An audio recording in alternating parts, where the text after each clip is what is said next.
नमस्ते मित्रों।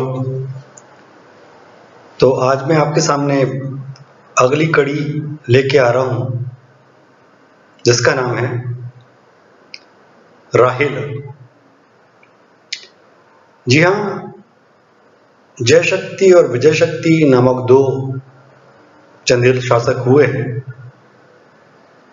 जैसा कि मैंने आपको पिछली कड़ी में परिचय दिया था कि जो चंदेल राज्य का विस्तार था, जो क्षेत्र का नाम था, वो जय शक्ति के नाम, जिनका दूसरा नाम जेजा भी था, जेजाक भुक्ति या जेजा भुक्ति पड़ा, और विजय शक्ति ने दक्षिण तक साम्राज्य का विस्तार किया। और महोबा जो उनकी राजधानी थी, वहां पे एक विजय सागर करके तालाब है, जिससे विजय शक्ति का अंदाज लगता है। इसी तरह राहिल सागर या रहेलिया करके भी एक तालाब है महोबा में, जिससे अंदाज लगता है कि हाँ, राहिल एक ऐसे राजा थे जिनका अपना पुरातात्विक महत्व था। और अजयगढ़ किले में भी एक तालाब में कुछ लेख मिलते हैं। अजयगढ़ के जो मंदिर, उसमें ये लेख मिलते हैं। और शिलालेखों में जो विशेष तौर पे खजुराहो में लक्ष्मण मंदिर का शिलालेख है, या विश्वनाथ मंदिर में जो मरकतेश्वर मंदिर वाला शिलालेख है, इन दोनों शिलालेखों में राहिल के बारे में सूचना मिलती है। पर विशेष बात यह है कि जय शक्ति की बात आती है, परंतु दोनों शिलालेखों में कहीं जय शक्ति की मृत्यु का कोई वर्णन नहीं है कि उनकी मृत्यु कब और कैसे हुई, और विजय शक्ति ने कब सिंहासन धारण किया। परंतु यह जरूर बताया गया है शिलालेखों में कि राहिल जो है वो विजय शक्ति की संतान है। और वो श्लोक में स्पष्ट तौर पे नहीं, परंतु सांकेतिक तौर पे इसका वर्णन मिलता है। जैसे लक्ष्मण मंदिर स्थित धन के शिलालेख के श्लोक नंबर 16 में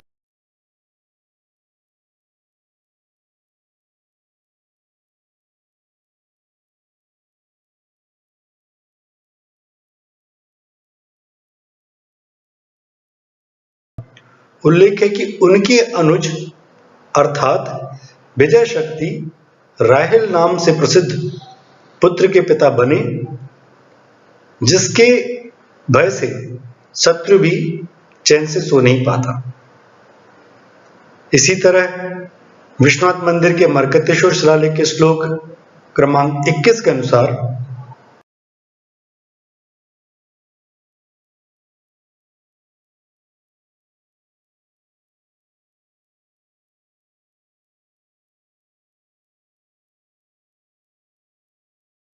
उस समुद्र में जहां नृपति पैदा होते हैं, उनमें श्री राहिल नामक चंद्रमा का उदय हुआ, जो नरेंद्र अर्थात मनुष्यों में श्रेष्ठ व वैभव में सभी राजाओं द्वारा सराहा गया है।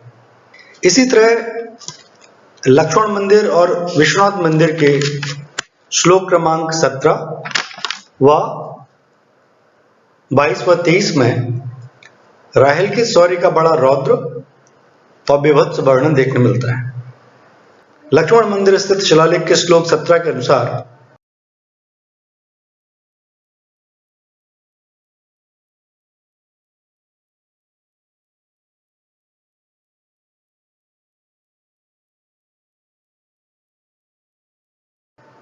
उनके लिए युद्ध स्थल यज्ञशाला के समान है, जहां उनकी श्रुख अर्थात जो हम यज्ञ में घी डालने वाली चम्मच होती है के समान है, तथा शत्रु का रक्त घी के समान, और धनुष की टंकार वसठ अर्थात सुहा का उच्चारण है।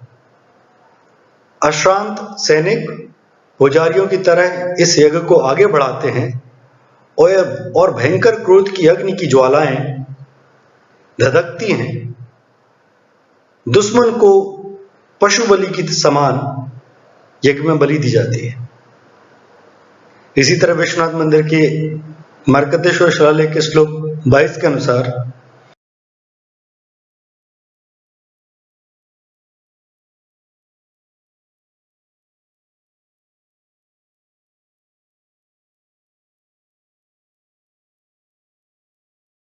जहां पर भूपाल अर्थात राजा प्रसन्न है, वहां पर सभी मनुष्य प्रसन्न चित्त रहते हैं, परंतु नाथ अर्थात राजा के क्रोधित होने पर विरोधियों के रिहायशी क्षेत्र भी आग से नष्ट हो जाते हैं। इसी तरह श्लोक 23 में राहेल के समय सामाजिक अवस्था का वर्णन किया गया है।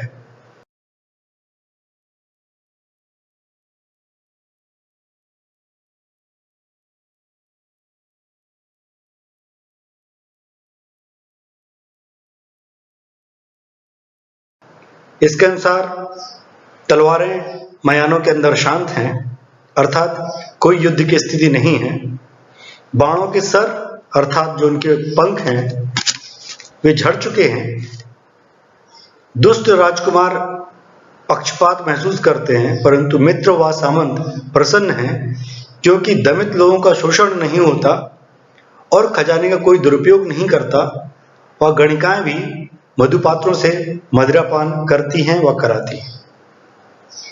इसी तरह परमल रासों में उल्लेख मिलता है कि उसने दुश्मनों के नगरों को राख कर दिया, समुद्र तक राज्य का विस्तार किया, साथ ही उसने रामेश्वरम व सिंघल द्वीप अर्थात श्रीलंका को 2 लाख अश्वों व 1000 जहाजों के साथ जीता। साथ ही परमल रासों में रानी का नाम राजमती व राजकुमारी का नाम नटा देवी उल्लेखित है, जिसका विवाह कलचुरी शासक कोकल प्रथम से हुआ था। और परमल रासों में ही यह वर्णन मिलता है कि उन्होंने रासो नामक एक नगर का निर्माण किया था, जिसे मानते हैं कि आज का जो रासिन चित्रकूट क्षेत्र में पड़ता है वह रहा होगा। और जैसे मैंने आपको प्रारंभ में कहा कि अजयगढ़ महोबा में उनके नाम पर तालाब है, राहेल सागर से बोलते हैं, और अजयगढ़ के किले में जो मंदिर है उसमें भी उनके नाम देखने मिलते हैं। तो मित्रों, एक छोटा सा परिचय था ये राहेल का। अगली कड़ी में आपसे उनके जो पुत्र श्रीहर्ष, जिनका बहुत बड़ा ऐतिहासिक महत्व है, उनके बारे में बात करूंगा। तो शायद आपको ये कड़ी पसंद आई होगी। अगर आपको ये कड़ी पसंद आई है तो प्लीज इसे आप लाइक कीजिए, शेयर कीजिए और सब्सक्राइब करिए मेरे YouTube चैनल खजुराहो विद अनुराग को। धन्यवाद।